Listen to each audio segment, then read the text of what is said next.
आज हम लोग एक निबंध पर बात करेंगे। अधजल गगरी छलकत जाए, भरल गगरी चुप्पे जाए। ठीक है, एक शायरी सुनाते हैं आप लोगों को। जो खानदानी रईस है वो मिजाज रखते हैं नर्म अपना, तुम्हारा लहजा बता रहा है तुम्हारी दौलत नई नई है। जरा सा कुदरत ने क्या नवाजा, आ गए हो पहले सफ में। जरा सा कुदरत ने क्या नवाजा, आके बैठे हो पहले सफ में। अभी क्यों उड़ने लगे हवा में, तुम्हारी शोहरत नई नई है। मतलब जो खानदानी रईस हैं मिजाज रखते हैं नर्म अपना, तुम्हारा लहजा बता रहा है तुम्हारी दौलत नई नई है। जरा सा कुदरत ने क्या नवाजा, आके बैठे हो पहले सफ में। सफ मतलब पंक्ति। ठीक है, अभी से क्यों उड़ने लगे हो तुम्हारी शोहरत नई नई है। कहने का तात्पर्य जो खानदानी रईस हैं वो अपना मिजाज नर्म रखते हैं, वाणी में संयम रहता है, लहजा में संयम रहता है, विनम्रता रहता है। लेकिन जो नव धनाढ्य लोग होते हैं अपने धन और दौलत का प्रदर्शन करने से और दूसरे को नीचा दिखाने के प्रयास से चूकते नहीं हैं। ठीक है, जिस तरह पूरा भरा घड़ा बोलता नहीं है, पूरी गगरिया चुपके जाए, अधजल गगरी छलकत जाए। आधा भरा घड़ा छलकता रहता है, आवाज करता है। ठीक है, एक पंडित जी जा रहे थे दूसरे गांव, रास्ते में प्यास लगा और चले गए कुएं के पास। बहुत सारी महिलाएं घड़ा में पानी भर रही थी, तो कुछ कुछ घड़े से आवाज आ रहा था। जब वो घड़ा ले जाती थी तो आवाज आ रहा था, बहुत सारे घरों से आवाज नहीं आता था। तो जिन घरों से आवाज आ रहा था, घड़ा से गगरी से आवाज आ रही थी, उसमें देखा, महसूस किया उन्होंने कि आधा जल है या कम जल है।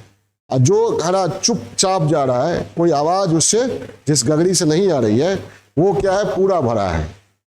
बस पंडित जी ने एक श्लोक गढ़ा है, संपूर्ण कुंभो न करोति शब्दं, संपूर्ण कुंभो न करोति शब्दं, अर्ध घटो होश बुपैति नूनम। मतलब भरा हुआ घड़ा शब्द नहीं करता है और आधा घड़ा आवाज करता है। जो गगरी आधी भरी होती है आवाज करती है, छलकती है, छलकन होता है उसके व्यवहार में, ओछापन होता है, विनम्रता नहीं होती है। विद्वान कुलीनो न करोति गर्वं, गुणैः विहैना बहु जल्पयन्ति। मतलब जो वास्तव में विद्वान है, कुलीन है, गुणवान है, वे अपनी विद्वत्ता का, कुलीनता का या गुण का बखान नहीं करते हैं। और जो गुणहीन है, ठीक है, जिनमें विद्वत्ता कम है, ठीक है, कुलीनता नहीं है, संस्कार नहीं है, वे अपनी विद्वत्ता का, अपनी कुलीनता का, अपने संस्कार का खूब बखान करते हैं। बड़बोलापन उनके वाणी में होता है। ठीक है, न्यूटन ने अंतिम दिनों में कहा था कि मैं महासागर के किनारे कंकड़ ही चुनता रहा, मेरे सामने सत्य का महासागर अभी भी अनदेखा है। किसने कहा था? आधुनिक भौतिकी के जनक। ठीक है, लेकिन जो थोड़े कम जानकार होते हैं वो उड़ते रहते हैं। ठीक है, जरा सा कतरा क्या उभरा, समंदर के लहजे में बात करता है। कोई बूंद आज क्या है, थोड़ा सा उभरता है तो स्वयं को समंदर मानने लगता है। ठीक है, तो यही है, अधजल गगरी छलकत जाए, भरल गगरी चुपके जाए। ठीक है, तो ये अधजल गगरी छलकत जाए, भरल गगरी चुपके जाए, ये क्या है? लोकोक्ति, लोकोक्ति है। ठीक है, आम लोगों में प्रचलित है ये उक्ति, अधजल गगरी छलकत जाए। पहले हम लोग डिस्कस कर ले थोड़ा, उसके बाद लिखवाते चलेंगे। भरल गगरी चुप्पे जाए या चुपके जाए, या ऐसे भी होता है, पूरी गगरिया चुपके जाए। कहीं कहीं ये लिखा रहेगा लाइन और कहीं कहीं दूसरा लाइन ये होगा, समझ गए। आधा जल भरा, भरी गगरी क्या होती है? छलकती हुई चलती है, उसके व्यवहार में छलकन होता है। अब पूरी गगरिया जो होती है, जो गगरी पूरी भरी होती है, वो आवाज नहीं करती है, ठीक है। यही संस्कृत में भी कहा गया, चाणक्य नीति का ये श्लोक है, संपूर्ण कुंभो न करोति शब्दं अर्ध घटो घोष मुपैति नूनम विद्वान कुलीनो न करोति गर्वं गुनैः विहीना बहु जल्पयन्ति। पूरा भरा घड़ा आवाज नहीं करता है, आधा भरा घड़ा ही आवाज करता है। जिस तरह विद्वान कुलीन जो वास्तव में होते हैं अपनी विद्वत्ता का, ज्ञान का बखान नहीं करते हैं, लेकिन जो अज्ञानी होते हैं, गुणहीन होते हैं, अपने गुण और ज्ञान का खूब बखान करते हैं। उनके वाणी में बड़बोलापन होता है, डिंग हाँकते हैं, दंभ भरते हैं, मैं ये कर दूंगा, मैं वो कर दूंगा। लेकिन जो हीरा होता है वह कभी नहीं बोलता है कि हमारी कीमत अनमोल है, ठीक है। तो इसी से मिलता जुलता एक और है लोकोक्ति, थोथा चना बाजे घना, थोथा चना बाजे घना। तो अधजल गगरी छलकत जाए क्या है? एक लोकोक्ति है, हम लोगों में प्रचलित उक्ति है। इसका तात्पर्य क्या है, समझ गए? जिस ये व्यक्ति के चरित्र को प्रकाशित करता है, व्यक्ति के चरित्र पर प्रकाश डालता है, चरित्र के रहस्य को बताता है। व्यक्ति का चरित्र, आम आदमी का चरित्र कैसा होता है, सभी का नहीं लेकिन जो अधिकांश लोग होते हैं उनके चरित्र में क्या होता है, कैसी प्रवृत्ति होती है, वो दिखाया जाता है, दिखाया गया है इसमें। क्या कि जिसमें ज्ञान कम होता है, ठीक है, विद्वत्ता जिसकी कम होती है, जानकारी कम होती है, परिपक्वता कम होती है, मैच्योरिटी कम होती है, ठीक है, उसमें बड़बोलापन बहुत ज्यादा होता है, ठीक है। एक दार्शनिक ने कहा कि सच्चा जानकार वही है, सच्चा जानकार वही है, सच्चा ज्ञानी वही है जो जानता है कि वह कुछ नहीं जानता है, जो जानता है कि वह कुछ नहीं जानता है, या फिर जो यह जानता है कि जानने योग्य जितना है जीवन में, पूरे ब्रह्मांड में, उसका बहुत ही छोटा हिस्सा, सूक्ष्म हिस्सा वह जानता है। समझ में आई बात? कई बार हम कहते हैं कितना बड़ा ब्रह्मांड है, ठीक है, हम लोगों ने ब्रह्मांड की परिकल्पना की, मिल्की वे, गैलेक्सी, सौर मंडल वगैरह वगैरह, लेकिन परिकल्पना ये जो हम लोग देखते हैं, हम इंसान देखते हैं, वही ना, हो सकता है इससे परे भी ब्रह्मांड हो, करोड़ों अरबों ब्रह्मांड हो, ठीक है। तो वो ऐसी स्थिति में, इतने बड़े ब्रह्मांड में पृथ्वी की क्या स्थिति है? अस्तित्वहीन अस्तित्व की तरह है, नहीं, उसमें एक मनुष्य, ठीक है। तो जानने के लिए इतना कुछ है कि आप 1000 जन्म लेंगे तब भी पूरा नहीं होगा, तो एक जन्म में क्या। और वैसे भी मानव मस्तिष्क की क्या है, सीमा है। बहुत सी बातें ऐसी है जो मस्तिष्क के परे है, जिसका मस्तिष्क के आधार पर विश्लेषण नहीं हो सकता, क्योंकि मस्तिष्क प्रकृति का प्रोडक्ट है, ठीक है, प्रकृति का क्या है, प्रोडक्ट है मस्तिष्क हमारा। तो जिसका प्रोडक्ट है उसका विश्लेषण कैसे कर सकता है? पूरी तरह नहीं कर सकता है। प्रकृति ने जिस तरह से गढ़ा उस तरह से वो कर देगा, लेकिन अपूर्णता तो रहेगी ही। तो जो पूर्ण होता है उसमें क्या होता है, गंभीरता होती है। क्या होता है? गंभीरता होती है, शांति होती है, संयम होता है, उथलापन नहीं होता है, ओछापन नहीं होता है। और जो अपूर्ण होता है उसमें ओछापन होता है, छलकन होता है, बड़बोलापन होता है, वह दंभ भरता है, ठीक है। जब हाथी और कुत्ता आमने सामने हो तो भौंकता ज्यादा कौन है? कुत्ता। भौंकता भी है और पीछे भी हटता है। देखिए कुत्ते का व्यवहार, क्या भौंकता भी है और पीछे भी हटता है। कुत्ते को पता है कि एक बार अगर पैर रख दिया तो मेरे जीवन की लीला ही समाप्त हो जाएगी। और हाथी को भी पता है ये मेरे सामने कुछ है नहीं, और आराम से चलते रहता है अपने ही मिजाज में। और कुत्ते की तरफ ध्यान ही नहीं देता है। कभी कभार ऐसे सूंड हिला दिया, उसी में कुत्ता भाग जाता है। ठीक है, तो जो ज्ञानी व्यक्ति होता है वही हाथी की तरह होता है, जो अज्ञानी होता है कुत्ते की तरह होता है, भौंकता रहता है। तो इसे क्या सीख मिलती है? अज्ञानी जो है, बड़बोलापन जिसमें है, दम्भ है, उनकी बातों में समय जाया नहीं करना है, उनकी बातों से प्रभावित नहीं होना है, स्वयं का मूल्यांकन स्वयं ही करना है। बड़बोलापन या जो दंभ बढ़ता है उससे अपना आकलन नहीं करना है। ठीक वैसे ही जैसे हाथी अपनी ही चाल में चलता रहता है, कुत्ते पर ध्यान नहीं देता है। तभी तो कहा गया हाथी चले बाजार, कुत्ता भौंके हजार। ठीक है, तो अधजल गगरी छलकत जाए, समझ गए तात्पर्य क्या हुआ? समझ गए? जो गगरी पूरी भरी होती है वह आवाज नहीं करती है, जो आधी भरी होती है, कम भरी होती है, वह आवाज करती है। उसके व्यवहार में छलकन होता है। ठीक उसी तरह जो वास्तव में विद्वान होते हैं, खानदानी रईस होते हैं, अमीर होते हैं, वो दिखावा नहीं करते।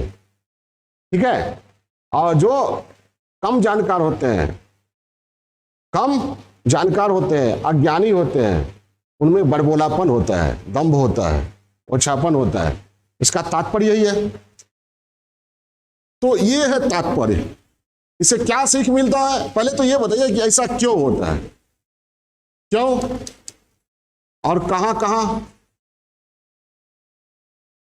ठीक है, और क्या सीख मिलती है, ये डायमेंशन हम लोग लेकर चलेंगे। ऐसा क्यों छलकता है? क्यों छलकता है? जाहिर है क्योंकि ज्ञान आधा है, जानकारी पूरी नहीं है, अपरिपक्व है। इंसानी व्यवहार पर लागू करें तो इसका मतलब क्या हुआ? अपरिपक्वता, अपूर्णता, अज्ञानता। ठीक है, गुणहीन होना, जानकारी का अभाव होना। ठीक है, झूठा अभिमान, दंभ, यही हुआ ना अपरिपक्वता, जानकारी का अभाव। कोई फिजिक्स पढ़ाने वाले हैं, कोई मैथमेटिक्स पढ़ाने वाले हैं, कोई हिंदी पढ़ाने वाले हैं, फिलॉसफी पढ़ाने वाले हैं, आप उनको कह देते हैं फिलॉसफी के विद्वान है, इतना कोई नहीं जानता होगा। अरे वो जितना अभी जानते हैं उससे बहुत कुछ अभी बचा हुआ है जानने को। तो ये कहना ही बेकार है कि बहुत विद्वान, और जो स्वयं को समझते हैं कि हम बहुत विद्वान हैं, इसका तात्पर्य वो फिलॉसफी या मैथमेटिक्स या कुछ भी समझ नहीं रहे हैं। दुनिया में इतना कुछ है जानने योग्य कि आपका एक जन्म जो है या जीवन, चाहे वो कितना भी या टैलेंट हो, इंटेलिजेंसी हो, वो काफी नहीं है। आइंस्टीन ने जाना दुनिया को, वो क्या एक पार्ट था ना, एक पार्ट में भी बहुत छोटा पार्ट। न्यूटन ने तो कह दिया क्या, समुद्र के किनारे कंकड़ चूनता रहा। ठीक है, उसमें गोता लगाने का प्रयास ही नहीं किया।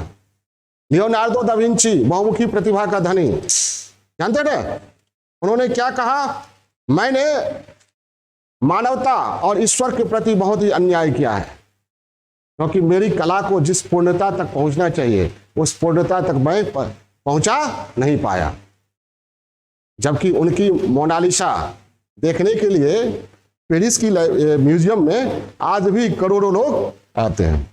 और उनका क्या शब्द है कि मैंने मानवता और ईश्वर के प्रति बड़ी अन्याय किया है, क्योंकि मेरी कला को जिस पूर्णता तक पहुंचना चाहिए उस पूर्णता तक मैं पहुंचा नहीं पाया। ठीक है, तो ये है लियोनार्डो दा विंची का। सामान्य व्यक्ति कह सकता है, थोड़ा सा बढ़िया चित्र बना लिया और दंभ भरने लगा कि ऐसा कोई संसार में बना ही नहीं सकता। एको अहं द्वितीयो नास्ति। एको अहं द्वितीयो नास्ति मतलब बस मैं ही अकेला हूं, दूसरा इस फील्ड में नहीं है। ठीक है, तो अपरिपक्वता, जानकारी का अभाव, अज्ञानता, ओछापन, छिछलापन, यही हुआ ना अधजल का मतलब है। और गंभीरता का अभाव। छोटी छोटी नदियां, थोड़ी बारिश होती है उफड़ने लगती है, अपनी मर्यादा को तोड़ देती है। सागर कई नदियों को, बड़ी से बड़ी नदियों को पचा कर भी गंभीर रहता है, अपने हद को पार नहीं करता है। ठीक है, तो सागर और छोटी नदी में जो अंतर है वही अज्ञानी और ज्ञानी में, ज्ञानी और अज्ञानी में अंतर है। ठीक है, जो वास्तव में ज्ञानी व्यक्ति है, बड़े बड़े ज्ञान विज्ञान को, जटिल से जटिल ज्ञान को पचाकर भी वह यह कहेगा कि अभी भी मेरी शिक्षा, मेरी जानकारी अधूरी है। ठीक है, तो गंभीरता का अभाव, ये इसलिए अधजल मतलब यही हुआ। और अधजल गगरी छलकत जाए, छलकता है क्यों? इंसान के चरित्र पर, इंसान के चरित्र पर ही टिप्पणी है ना, व्यंग है, तो क्यों? उसमें अपरिपक्वता होती है, जानकारी का अभाव होता है। ठीक है, बहुत लोग न्यूटन के 3 नियम को याद करके समझते हैं हमने फिजिक्स की जानकारी पूरी कर ली और आइंस्टीन की थ्योरी ऑफ रिलेटिविटी को समझकर बखान करने लगते हैं। ठीक है, तैयारी करने वालों भी बहुत लोग होते हैं, पूरी तैयारी कर न ली बस हो गए, क्या बड़े बड़े ख्वाब देखना शुरू हो गए।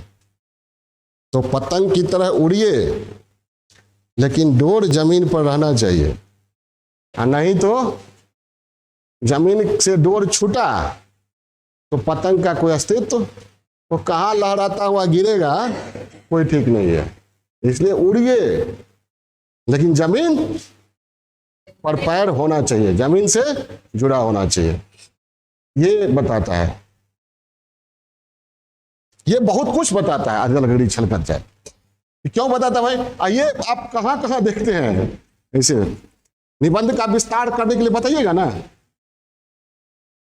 देखते हैं समाज में, परिवार में, अपने दोस्तों के बीच, रिश्ते नाते के बीच देखते हैं, इनके पास धन कम होता है, नया नया धन होता है, बहुत दिखावा करेंगे और सामने वाले को नीचा दिखाने का प्रयास करेंगे, हर चीज में बढ़ चढ़ करके आगे बढ़ेंगे।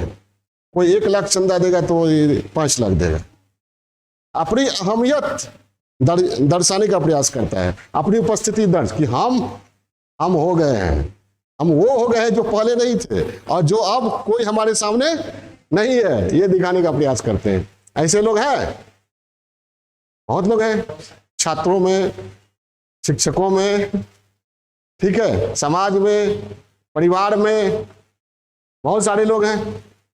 ठीक है, और उसके बाद राजनीति में है, सत्ता का थोड़ा सा अंश भी चख लेता है। ऐसे बहुत सारे राजनेता हैं, वे समझने लगते हैं कि हम देश का भाग्य विधाता है और आम लोगों से कटना शुरू कर देते हैं।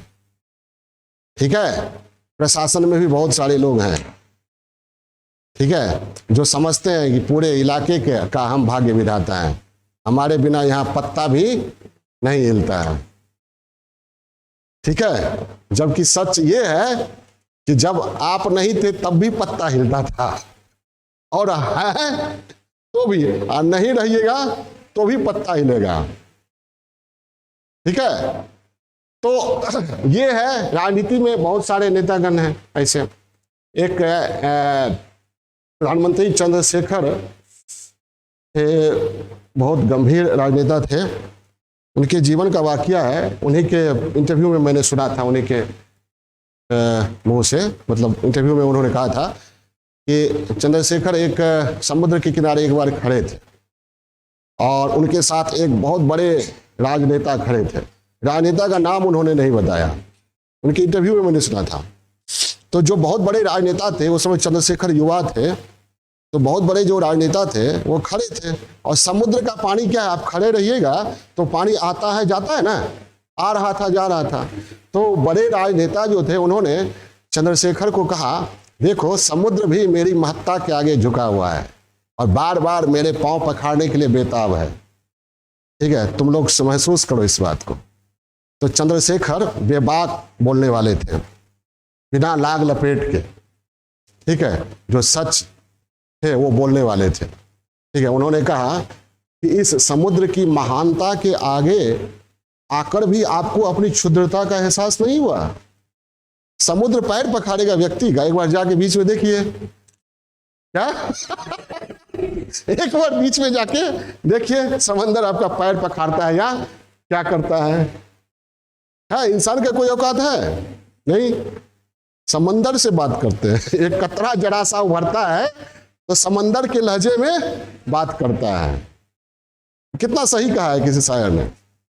ठीक है, एक बार एक भाषण सुन रहे थे, बहुत सारे साधु और धार्मिक व्यक्ति, बहुत से साधु, हिंदू धर्म के, मुस्लिम धर्म के बहुत लोग थे, बड़े बड़े हिंदुस्तान के विद्वान अपने अपने धर्म के।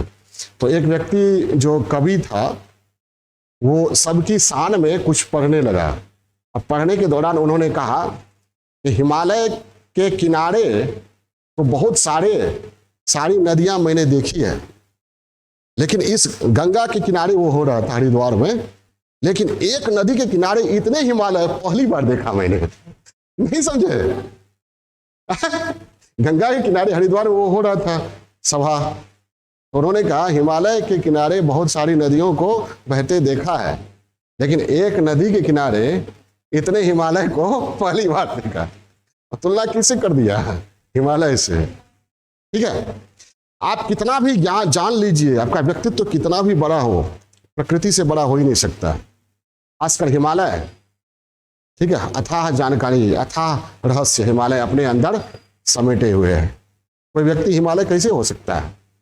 तो अतिशयोक्ति का और चाटुकारिता का हद नहीं है। ठीक है, चंद्रवरदाई लिखता है कि पृथ्वीराज जब जन्म हुआ तो शेषनाग कुरमुरा उठे, दिल्ली दहल गई और स्वर्ग लोग हिल गया। पहले तो यही कंफर्म नहीं कि स्वर्ग लोग है या नहीं, तो हिल कैसे गया? शेषनाग है कि नहीं? ठीक है, तो ये तो कहाँ है? समाज में है, रिश्ते नाते में है। ठीक है, बहुत सारे लोग हैं जो अपने ज्ञान का, अपनी अज्ञानता का प्रदर्शन अपने ज्ञान का बखान करके करते हैं। नहीं, अपनी ताकत का प्रदर्शन कम अकली दिखाकर करते हैं, बड़बोलापन के द्वारा करते हैं। जैसे बताया मैंने, हाथी ताकतवर है, कुछ नहीं करता है। कुत्ता भौंकता ही रहता है। ठीक है, भौंकने के साथ अपना कदम भी पीछे रहता है। तो ये है प्रकृति में। देखिए, प्रकृति में चले जाइए आप, जो फलदार पेड़ होता है वो झुका होता है। उसी तरह जो व्यक्ति वास्तव में ज्ञानवान होता है, चरित्र संपन्न होता है, उसमें झुकाव होता है, विनम्रता होती है। ठीक है, और मैंने बताया प्रकृति में जो फलदार पेड़ होता है वो झुका होता है, और जिसमें फल नहीं होता है वो लहलहाता रहता है। ठीक है, समुद्र में कई नदियों को समुद्र समा लेता है अपने में, फिर भी उसमें गंभीरता होती है। और छोटी छोटी नदियां, बारिश थोड़ी सी अच्छी मानसून हुई कि बनने लगती है, बाढ़ आ जाती है। कहने का मतलब थोड़ा सा कुछ सीख लिया तो जिसके चरित्र में ओछापन होता है वो पूरा प्रदर्शन करना शुरू कर देता है। हम इतना जानते हैं, हम इतना जानते हैं। ठीक है, और कभी कभी हम भी प्रभावित हो जाते हैं। सच्चाई तो बाद में पता चलता है, जब रिजल्ट आ जाता है। ठीक है, तो कहाँ है? समाज में है, प्रकृति में आप उदाहरण दीजिए, राजनीति में उदाहरण दीजिए, अध्यात्म में उदाहरण दीजिए। जो कम जानकार है ईश्वर के बारे में, ईश्वर और सृष्टि के बीच क्या संबंध है, इसके बारे में जो कम जानते हैं वो ईश्वर को जानने का पूरा दावा करते हैं। और आपको भी लगता है, बहुत सारे लोगों को भी लगता है कि इसका डायरेक्ट कनेक्शन है हनुमान जी से, या अल्लाह से, या महात्मा ईसा से, या महात्मा बुद्ध से। आप प्रभावित होते हैं, वो दरबार लगाते हैं, आप समस्या सुनाते हैं, वो समस्या का समाधान करते हैं, ठीक है। जबकि कबीर दास कहते हैं, कबीर इतने बड़े भक्त, इतने बड़े संत, महान संत हुए कबीर। कबीर जैसे इक्का दुक्का संत ही हिंदुस्तान में पैदा लिए हैं। कबीर ने क्या कहा कि ब्रह्म को जानने की जो अनुभूति है वह गूंगे के गुड़ के समान है। जैसे गूंगा गुड़ खाकर आनंद तो लेता है लेकिन व्यक्त नहीं कर पाता और नहीं कर सकता है वो। इसी तरह जो व्यक्ति वास्तव में ईश्वर के निकट पहुंचा है या उसकी अनुभूति प्राप्त किया है तो वह व्यक्त नहीं कर सकता है, क्योंकि वह अनुभूति जो है अव्यक्त है, उसको शब्दों में व्यक्त नहीं किया जा सकता है। लेकिन जिसकी अनुभूति होती नहीं है वो शब्दों में ही भर दिन व्यक्त करता रहता है। आप चैनलों में देखते होंगे लगातार सभी लोग दावा करते हैं क्या, ईश्वर को जानने का, और नहीं तो ईश्वर की कृपा प्राप्त करने का। वो बताएंगे कि कृपा कहाँ अटकी हुई है, कृपा कहाँ अटकी हुई है। वो बताएंगे कि आपकी समस्या का समाधान क्या है, और ये भी दावा करेंगे जो हम समाधान बता रहे हैं वो ईश्वरीय समाधान है। ठीक है, ईश्वर ने हमें निर्देशित किया है, सिद्धि प्राप्त हुई है। तो ये धर्म और अध्यात्म में बहुत लोग हैं, तो ऐसे लोगों से बचने की जरूरत है। ऐसे लोग क्या करते हैं, समाज को दिशाहीन विवेकहीन बना देते हैं, अंधविश्वास में धकेल देते हैं। प्रगति का जो रास्ता है, विकास का रास्ता, वो क्या है, अवरुद्ध कर देता है। कौन? ऐसे लोग जो धर्म के नाम पर धंधा चलाते हैं, ठीक है, जो वास्तव में ईश्वर को जानते नहीं। ठीक है, जो ईश्वर को जान लेगा, ठीक है, ईश्वर को जान लेगा, वो बोल ही नहीं सकता है कि ईश्वर क्या है या नहीं। ठीक है, और वो बहुत ही विनम्र होगा। तुलसीदास ने क्या कहा, सिया राम मैं सब जग जाने, करो प्रणाम जोड़ी जुग पानी। मतलब पूरी सृष्टि में क्या है, सिया राम है। चाहे हिंदू हो, मुसलमान हो, ब्राह्मण हो, शूद्र हो, सब में उन्होंने क्या देखा, सिया राम। मतलब उनका ईश्वर को वो सिया राम में व्यक्त करते हैं। सिया राम मैं सब जग जाने, मतलब विश्व के कण कण में कौन है, सिया राम है। और यह मानते हुए मैं पूरी दुनिया, पूरे अस्तित्व को, पूरे संसार को प्रणाम करता हूं। समझ में आई बात? हाँ। और बहुत लोग हैं जो कम जानते हैं, वो स्वयं को ही ईश्वर होने का दावा करते हैं, ईश्वर का दूत, ईश्वर का अंश। ठीक है, मुगलों के राजत्व में क्या था कि मुगल बादशाह जो है सीधे अल्लाह का अंश है, खुदा का अंश है, खुदा का प्रतिनिधि नहीं है, परवेज़ी है, मतलब खुदा का प्रकाश है। नहीं समझे? तो किसी सूफी ने यह दावा नहीं किया जो वास्तव में खुदा को समझते थे, नहीं। लेकिन मुगल बादशाहों ने दावा किया, किसी सूफी संत ने यह दावा नहीं किया खुदा का नूर होने का, बंदा ही बने रहे। तो धर्म में भी है, ठीक है, समाज में, प्रकृति में, राजनीति में, आप ये उदाहरण देते जाइए। उसके बाद इससे क्या परिणाम होता है भाई, जब बड़बोलापन आप दिखाते हैं, डींग हाँकते हैं, दंभ भरते हैं, तो क्या होता है, जगहसाई होती है। बड़ा बड़ा डींग मारते हैं कि इस बार तो हम टॉप 10 में आ जाएंगे। तो बोलने की जरूरत क्या है, जब आ जाइएगा तो लोग जान ही जाएगी, सब लोग जान ही जाएंगे। अभी से रटने की क्या जरूरत है, टॉप 10 में आएंगे या क्या करेंगे, नहीं करेंगे। ठीक है, action speaks louder than speech. ठीक है, वाणी से ज्यादा कर्म बोलता है। कर्म कीजिए, सब कुछ साफ हो जाएगा। ठीक है, बोलने की जरूरत नहीं है। समय सब हिसाब कर देता है, समय आपके प्रतिभा को सामने लाएगा, बोलने की जरूरत नहीं है। तो इससे क्या होता है, जगहसाई होती है, आप हास्य का, व्यंग का, मजाक का विषय बन जाते हैं और आपको लोग नजरअंदाज करने लगते हैं, तुच्छ समझने लगते हैं, या फिर बहुत लोग धोखा खा जाते हैं, प्रभावित होते हैं। लेकिन बाद में उनको आपकी अज्ञानता का पता चलता है। ठीक है, वही मान लीजिए किसी चीज को, किसी सब्जेक्ट को जानने का बहुत दावा करता है, और जब आप दावा, जबकि वो जानता कम है लेकिन दावा बहुत करता है, तो जब आप उससे पूछिएगा या डिस्कस कीजिएगा तो खुद पता चल जाएगा, तो सामने आ जाएगा। तब उसके प्रति आपके मन में क्या होगा? मन में तिरस्कार का भाव होगा। ठीक है, तो क्या इससे सीख मिलता है कि वाणी में, व्यवहार में क्या होना चाहिए? संयम। चाहे आप कितना भी ऊंचा चले जाइए, हे प्रभु इतनी ऊंचाई न देना, ठीक है, गैरों को गले न लगा सकूं ऐसी रुखाई मत देना। वाजपेयी जी कहते हैं इतनी ऊंचाई नहीं चाहिए कि अपनों को गले, गैरों को गले न लगा सके। ठीक है, तो कितनी भी ऊंचाई, ज्ञान के क्षेत्र में, गुण के क्षेत्र में, जानकारी के क्षेत्र में, पद के क्षेत्र में, प्रतिष्ठा के क्षेत्र में, राजनीति के क्षेत्र में, कितनी भी ऊंचाई पर आप चले जाइए, ये सीख देता है क्या? वाणी में, व्यवहार में क्या होना चाहिए? विनम्रता होनी चाहिए, संयम होना चाहिए, ठीक है, गंभीरता होनी चाहिए। तभी आपके व्यक्तित्व को लोग प्रशंसनीय मानेंगे, नहीं तो आप तिरस्कार का पात्र बनिएगा, हंसी मजाक का पात्र बनिएगा, और फिर आप में हीनता बोध बढ़ता जाएगा। एक बात और होता है, जब आप जानते कम हैं लेकिन आपको लगता है कि बहुत जानते हैं और बड़बोलापन दिखाते हैं, डिंग हाँकते हैं, तो आपका समय उसी में जाता है। और आप चूंकि समझ गए कि हम बहुत जानते हैं तो और जानने का प्रयास नहीं करते हैं। तो ऐसा व्यक्ति जो अधजल गगरी छलकत जाए वाले चरित्र का व्यक्ति है, वो स्वयं को भी नुकसान पहुंचाता है। नहीं समझे? क्योंकि वो समझ जाता है कि हम जितना जानते हैं वो बहुत जानता है, सामने वाला मेरे सामने कुछ नहीं है। बस एक बार एग्जाम में बैठने की देर है, एक बार मैदान में उतरने की देर है।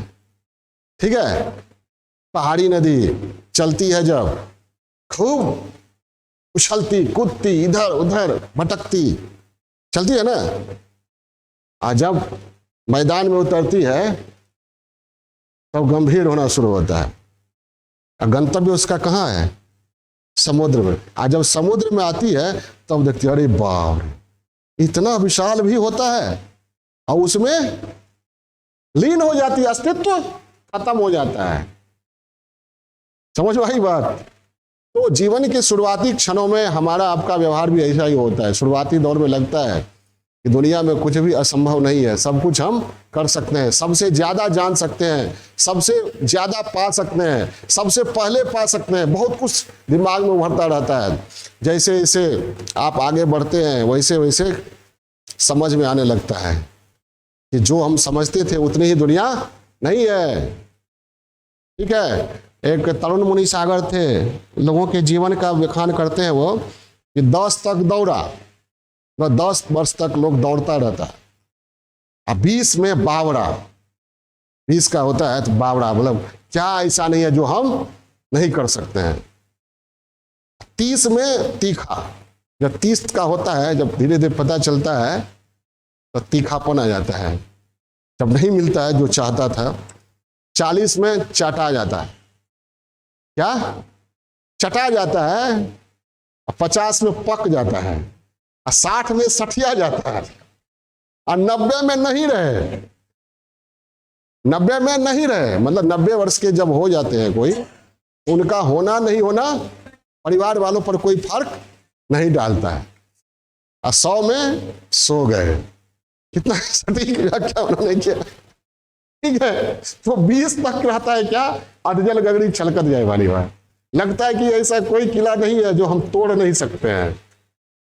ठीक है, अर्जुन अभिमन्यु साथ ही व्यूह को भेदा था, हम रहते तो 8वां भी भेद देते, 7 के नॉलेज के आधार पर 8वां भी भेद देते। ठीक है, तो चलिए अब लिखा जाए। चलिए, अधजल गगरी छलकत जाए, भरल गगरी चुप्पे जाए, या पूरी गगरिया चुपके जाए। इसमें हम शुरू करते हैं। देखिए, अब जब शुरू कीजिएगा तो वो लाइन से भी शुरू कर सकते हैं। एक कतरा आज जरा सा उभरता है तो समंदर के लहजे में बात करता है। एक बूंद जरा सा अपने अस्तित्व में आता है तो वह स्वयं को समुद्र समझने लगता है, जबकि वह समुद्र का एक क्षुद्र अंश होता है। समझ आई बात? समुद्र में गंभीरता होती है, लेकिन उसी का कतरा समुद्र के लहजे में बात करने लगता है। ठीक वैसे ही पूरा घड़ा बोलता नहीं है, लेकिन आधा घड़ा बोलता है।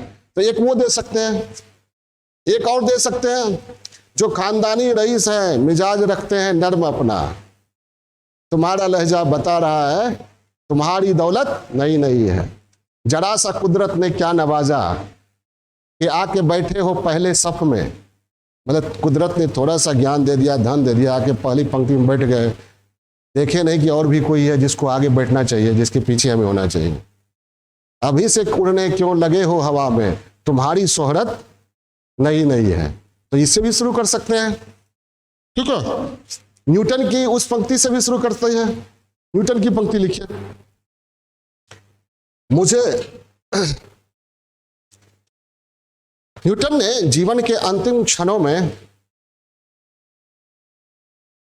कहा था, मुझे नहीं पता कि मैं दुनिया को क्या दिख सकता हूं, लेकिन जहां तक मेरी बात है तो ऐसा लगता है कि मैं समुद्र के किनारे खेल रहे एक लड़के की तरह हूं, जो जीवन भर चिकना कंकर या एक सुंदर सीप खोजने में लगा रहा, जबकि सत्य का महान महासागर मेरे सामने अनदेखा है, मेरे सामने अनदेखा है। पैराचेंज। महान वैज्ञानिक न्यूटन के इन शब्दों में जितनी विनम्रता है उतनी ही गंभीरता भी। अहंकार लेस मात्र नहीं है, लेकिन प्रायः ऐसा देखा जाता है कि जो कम पढ़े लिखे, कम जानकार होते हैं, उनका अहंकार काफी प्रबल होता है।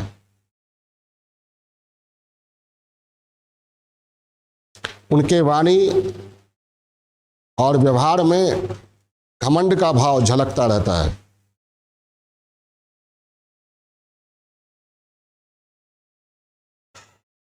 इंसान के ऐसे ही व्यवहार के संबंध में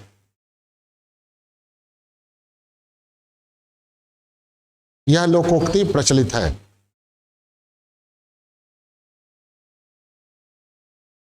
अधजल गगड़ी छलकत जाए,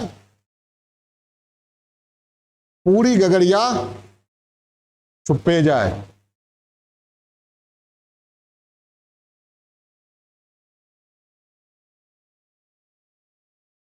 यानी जिस गगड़ी में जल आधा ही भरा होता है,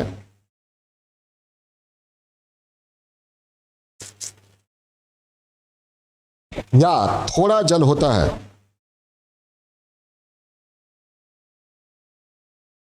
वह छलकती रहती है।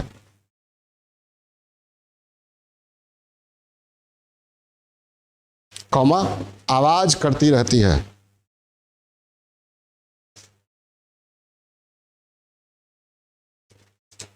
जबकि जो गगड़ी भरी हुई होती है,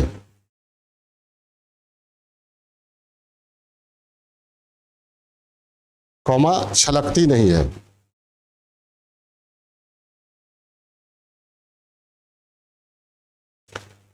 तात्पर्य यह है कि जिसमें पूर्णता होती है,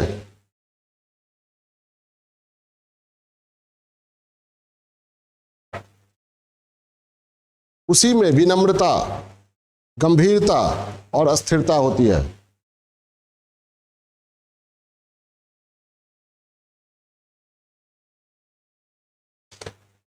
और जो आधा अधूरा होता है,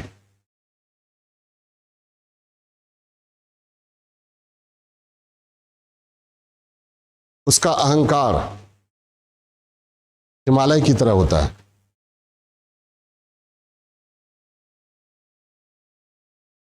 वह अपनी कमी को कभी स्वीकार नहीं करता।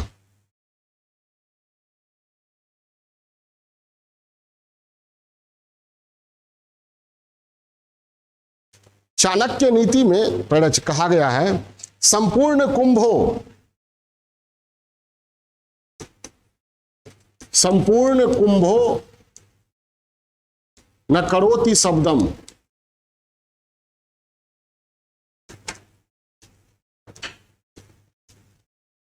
अर्ध घटो घोष मुपैति नूनम।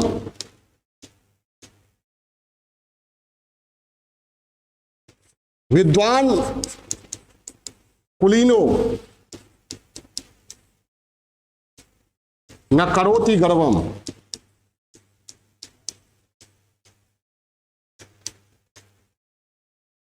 गुणे विहीना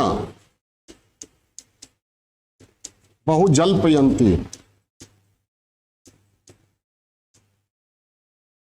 गुणे विहीना बहु जल्पयन्ति।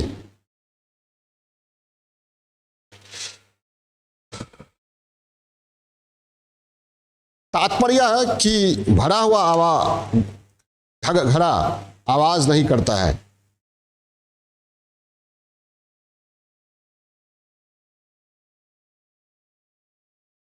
आधा भरा घड़ा आवाज करता रहता है।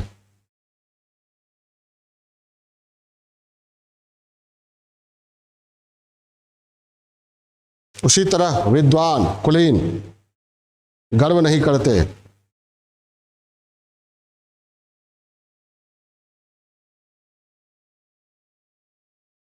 जबकि अज्ञानी और गुणहीन अपने ज्ञान और गुण का बखान करते रहते हैं।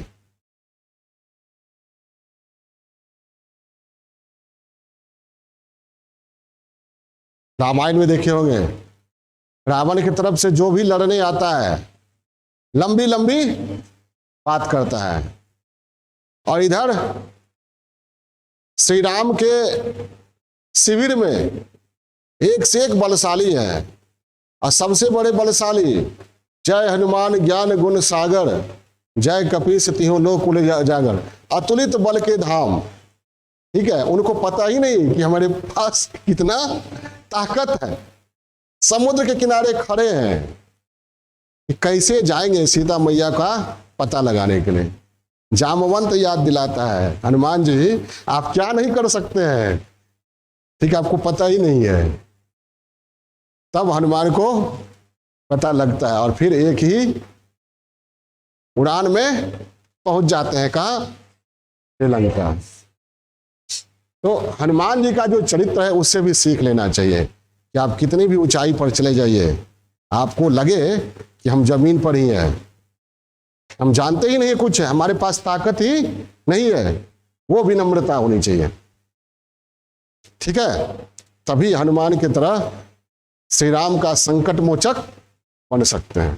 श्री राम भगवान कल आए, लेकिन उनको समय समय पर संकट से उबारने वाला कौन? हनुमान ही। संकट से बचाने वाला कौन? हनुमान। सीता का खबर लाने वाले हनुमान, लक्ष्मण को जिलाने वाले हनुमान। और दोनों भाई को जब रावण ले गया और संहार करने ही वाला था, तो बचाने वाले हनुमान। तो लेकिन उस हनुमान को, उनको अपने बल का, ज्ञान का पता ही नहीं था। तो ये बहुत बड़ी सीख है, हनुमान जी के चरित्र से सीख लेनी चाहिए। ठीक है, आज क्या जरा सा कतरा उभरा कि समंदर के लहजे में बात करता है। ठीक है, तो लिखिए आगे। पहला चेंज, जो ज्ञान संपन्न चरित्र संपन्न व्यक्ति होता है वह डिंग नहीं हाँकता।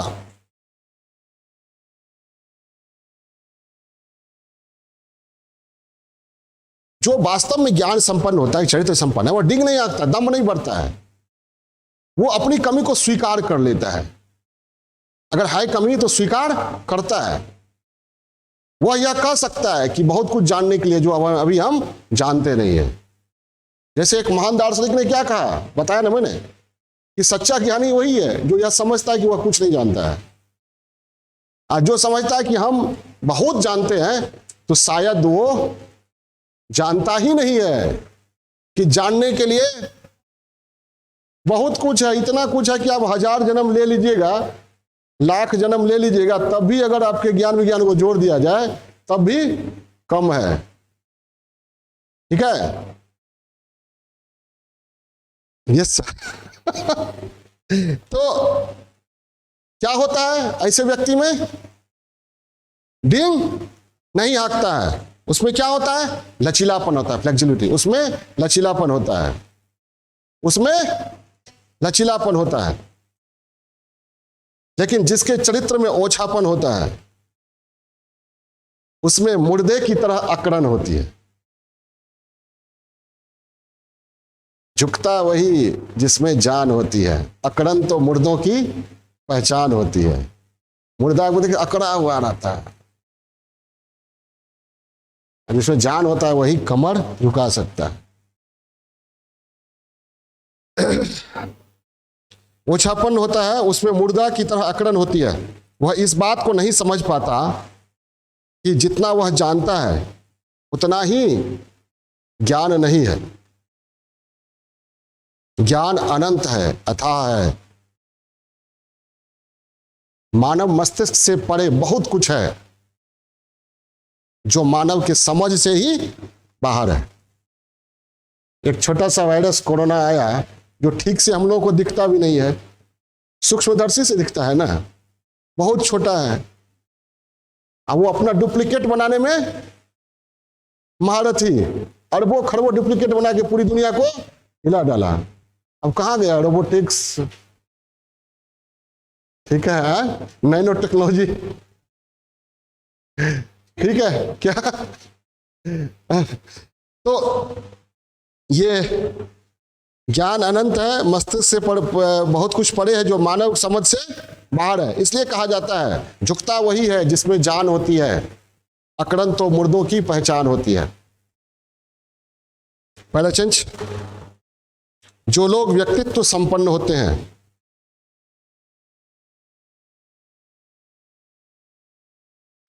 वे अपने धन, अपनी समृद्धि का प्रदर्शन नहीं करते।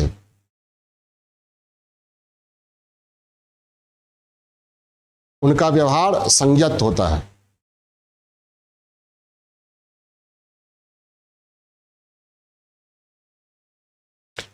लेकिन जिनमें ओछापन होता है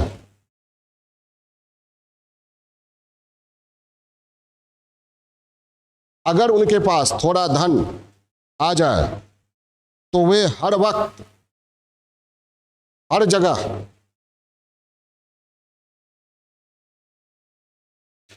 स्वयं को श्रेष्ठ धनी सिद्ध करने में लगे रहते हैं।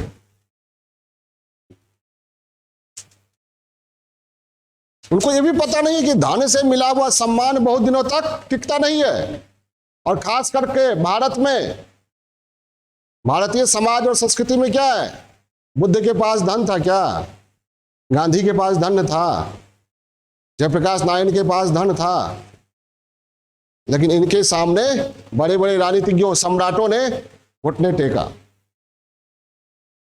ठीक है, तो उनका व्यवहार संयत होता है। लेकिन जिनमें ओछापन होता है अगर उनके पास थोड़ा धन आ जाए तो वे हर वक्त हर जगह स्वयं को श्रेष्ठ सिद्ध करने में लगे रहते हैं। उनकी वाणी और व्यवहार में, वेशभूषा में मोटा मोटा पहन लेंगे, चेन वगैरह वगैरह। वेशभूषा में अहंकार झलकता रहता है।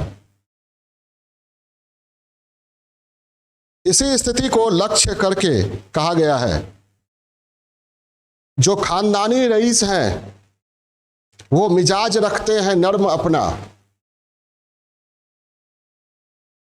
अहंकार झलकता रहता है। इसी स्थिति को लक्ष्य कर कहा गया है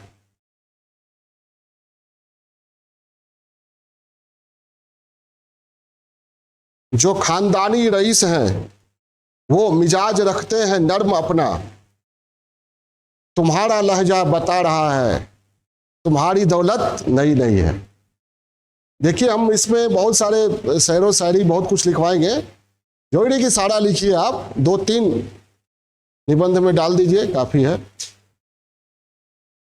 जरा सा कुदरत ने क्या नवाजा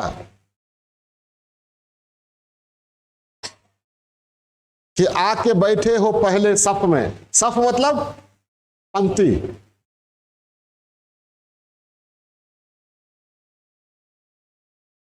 अभी क्यों उड़ने लगे हवा में, अभी तो शोहरत नई नई है।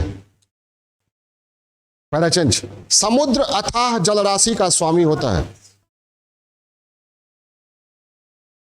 समुद्र अथाह जलराशि का स्वामी होता है।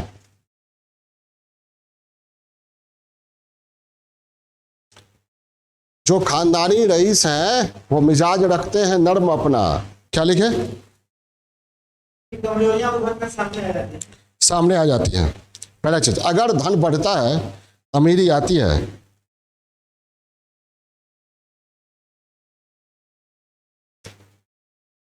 तो व्यक्ति को चाहिए कि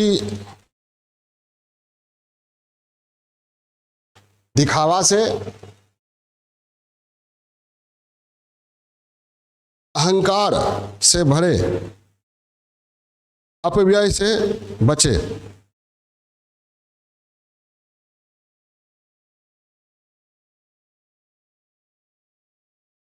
अन्यथा अपव्यय अमीरी छीन लेती है।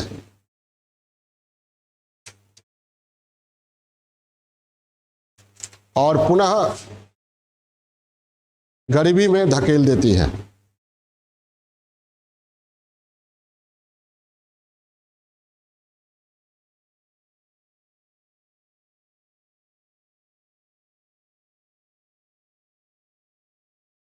जो काफी पीड़ादायक होती है।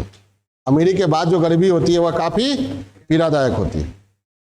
एसी में रहने की आदत हो गई, उसके बाद कहा जाए बिना पंखा के रहिए, फैन के रहिए।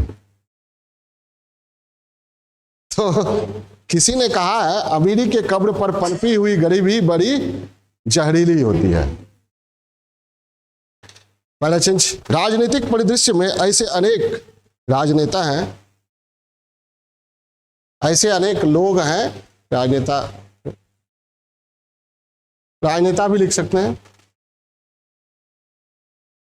जो सत्ता का थोड़ा अंश पाकर ही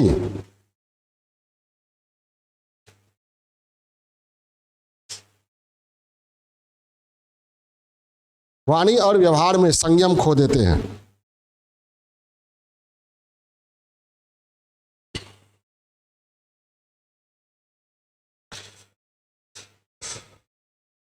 बड़बोलापन उनका स्वभाव बन जाता है। बड़बोलापन उनका स्वभाव बन जाता है। वे स्वयं को समाज और देश का भाग्य विधाता समझने लगते हैं, जबकि समाज के लोग, देश के लोग उनको पद देते हैं, प्रतिष्ठा देते हैं। ठीक है? और जिन लोगों ने पद दिया, प्रतिष्ठा दिया, उन लोगों का ही भाग्य विधाता स्वयं को समझने लगते हैं। जबकि होता उल्टा है, भाग्य विधाता कौन है? जनता, न कि नेता। ठीक है? जनता समुद्र है, नेता क्या है? बूंद की तरह है। बूंद का अस्तित्व कभी भी खत्म हो सकता है और वो समुद्र का ही एक हिस्सा है। भाग्य विधाता मति भ्रम के शिकार हो जाते हैं। मति भ्रम समझे ना?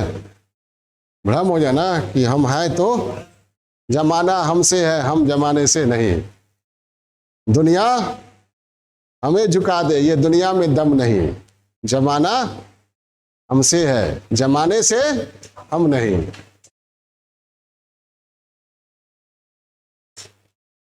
ये भी शायरी दे सकते हैं। बड़बोलापन ही है ना, जमाना हमसे है, जमाने से हम नहीं। अरे जब मति भ्रम के शिकार हो जाते हैं। इसी स्थिति को देखकर कहा गया है, जरा सा कतरा कहीं आज अगर उभरता है, जरा सा कतरा कहीं आज अगर उभरता है, समंदर के ही के लहजे में बात करता है।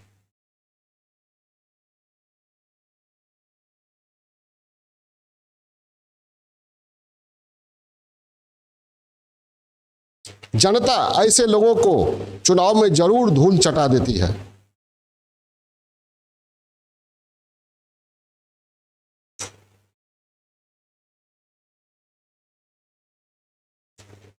सफल राजनेता सत्ता और राजनीति के शीर्ष पर पहुंचकर भी आम लोगों से दूर नहीं होते। महात्मा गांधी और जयप्रकाश नारायण के व्यक्तित्व में यह देखा जा सकता है। व्यक्तित्व में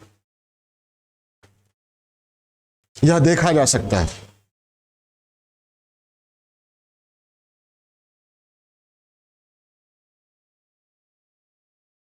धर्म और पैराचंच अध्यात्म के क्षेत्र में अनेक ऐसे धार्मिक व्यक्तित्व हैं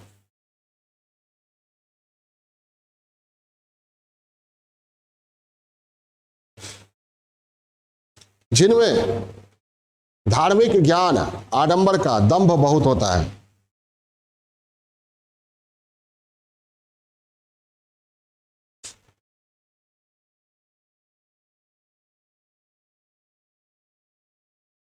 वे अनंत अनित्य, वे अनंत अनित्य मतलब लिखिएगा, वे अनंत ईश्वर को जानने का दावा करते हैं।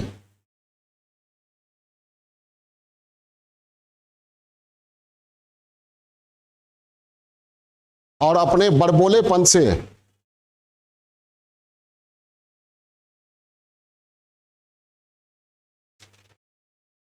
आम आवाम को दिग्भ्रमित करते हैं।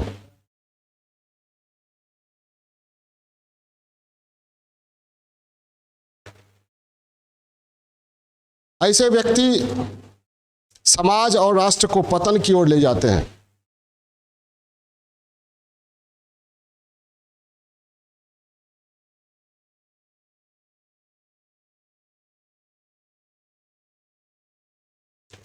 विज्ञान और विवेक की जड़ खोद कर रख देते हैं।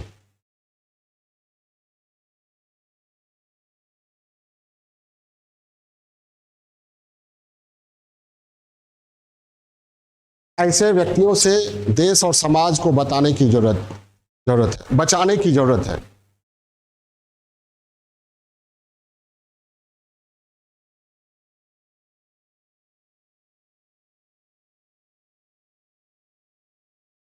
सच्चा धार्मिक व्यक्ति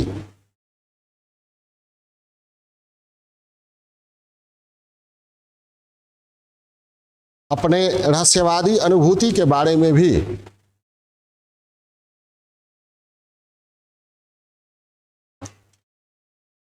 मौन रहना ही पसंद करते हैं।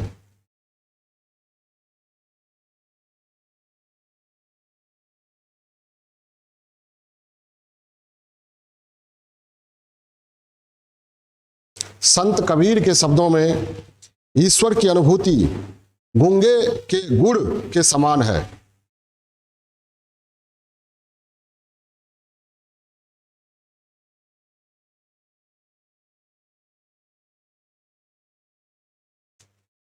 जिस तरह गूंगा व्यक्ति गुड़ खा सकता है,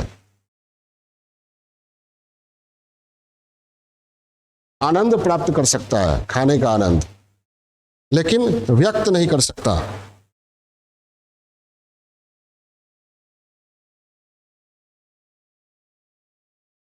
व्यक्त नहीं कर पाता। उसी तरह ईश्वरीय अनुभूति को व्यक्त नहीं किया जा सकता।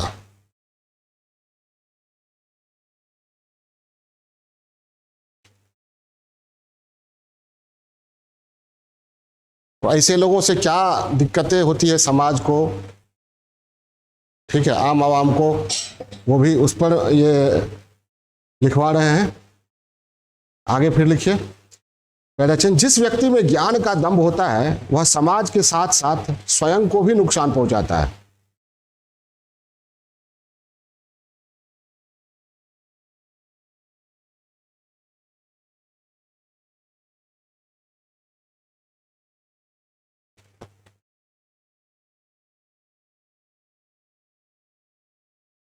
दंभ के कारण वह स्वयं को पूर्ण समझकर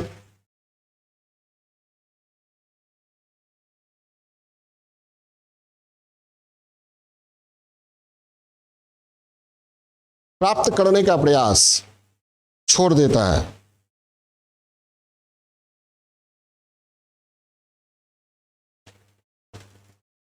फलतः उसके व्यवहार में उथलापन आ जाता है।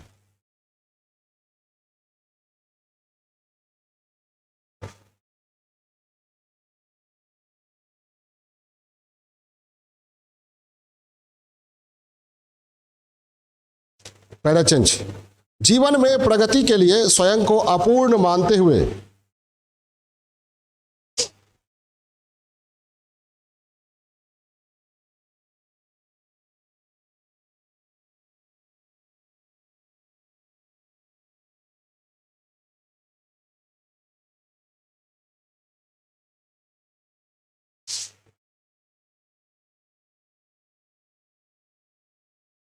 निरंतर पूर्णता प्राप्त करने का प्रयास करते रहना चाहिए, विशेषकर ज्ञान के क्षेत्र में।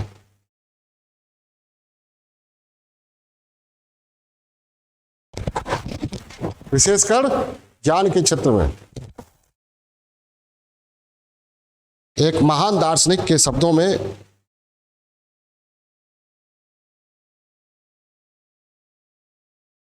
सच्चे अर्थों में ज्ञानी वही है जो यह कह सकता है कि वह कुछ नहीं जानता,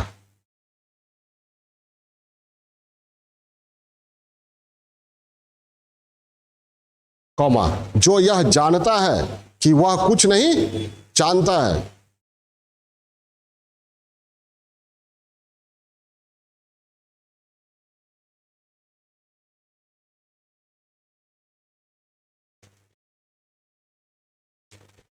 पैराचेंज, दंभ भरने, डिंग हाँकने से जग हसाई तो होती ही है, समय का अपव्यय भी होता है।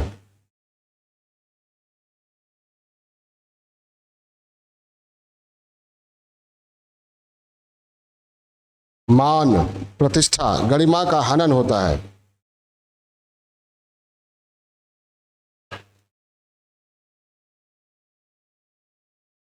यह अपरिपक्वता का सूचक है।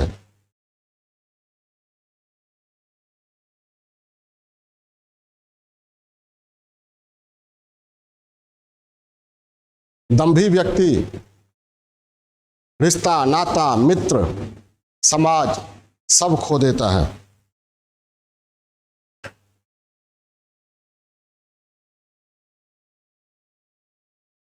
और उसके स्वयं का विकास भी अवरुद्ध हो जाता है।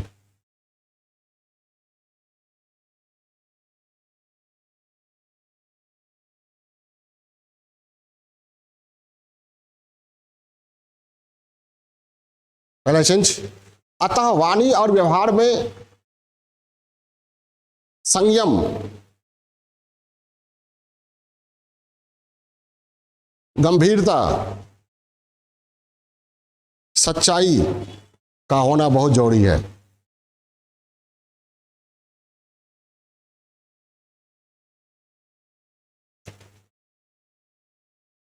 हमें संयमित होना चाहिए।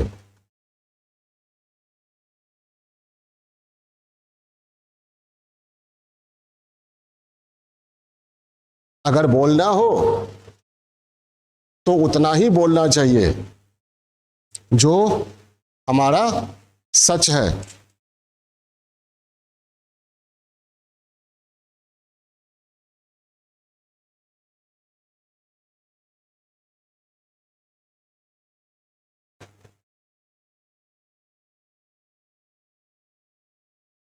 जरूरत से ज्यादा बढ़ चढ़कर बोलने से बेहतर है मौन धारण करना।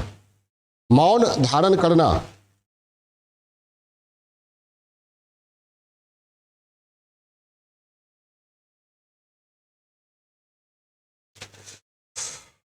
कभी अज्ञेय के शब्दों में अज्ञेय, के शब्दों में।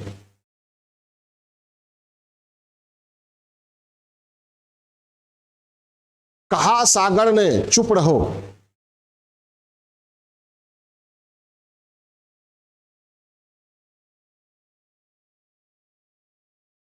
कहा सागर ने चुप रहो, कहा सागर ने चुप रहो, मैं अपनी अबाधता जैसे सहता हूं, अपनी मर्यादा तुम सहो।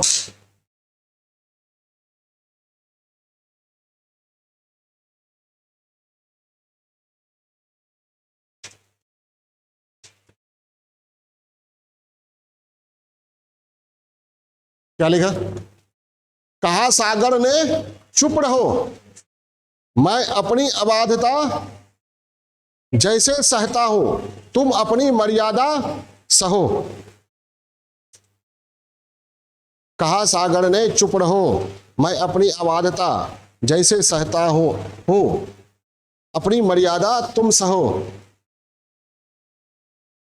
ये एक लाइन है। नेक्स्ट, जिसे बांध तुम नहीं सकते, जिसे बांध तुम नहीं सकते, उसमें अखिन्न मन बहो।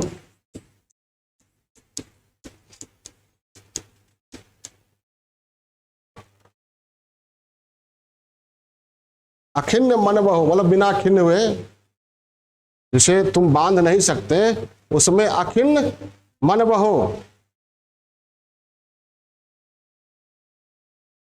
समझ में आई बात?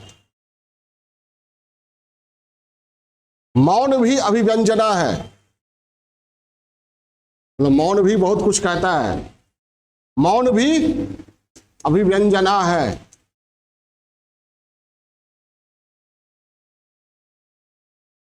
जितना तुम्हारा सच है उतना ही कहो।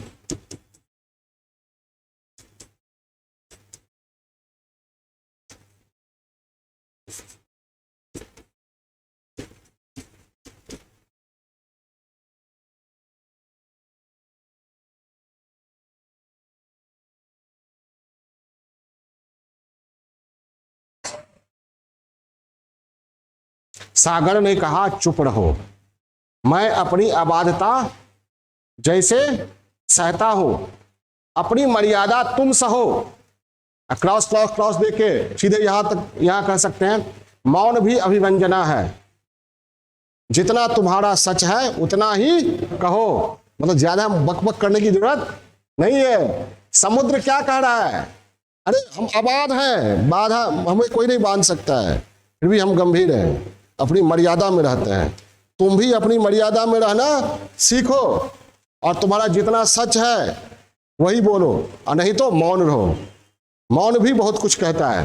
कहा जाता है कभी कभी चुप्पी में शोर होता है, कभी कभी चुप्पी में भी शोर होता है, और कभी कभी ना बोलना बहुत बड़ा बोलना होता है, कभी कभी ना बोलना बहुत बड़ा बोलना होता है। क्रॉस क्रॉस क्रॉस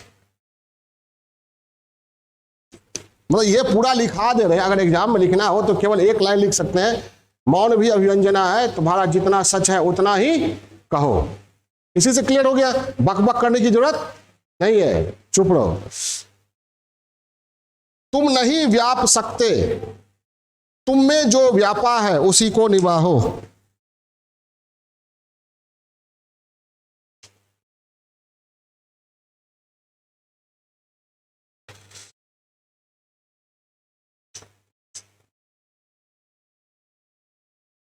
पैराचेंज मौन इन्वर्टेड कॉमा घेरी दीजिएगा में भी कहने की अचूक क्षमता होती है। कभी कभी चुप्पी में शोर अधिक होता है।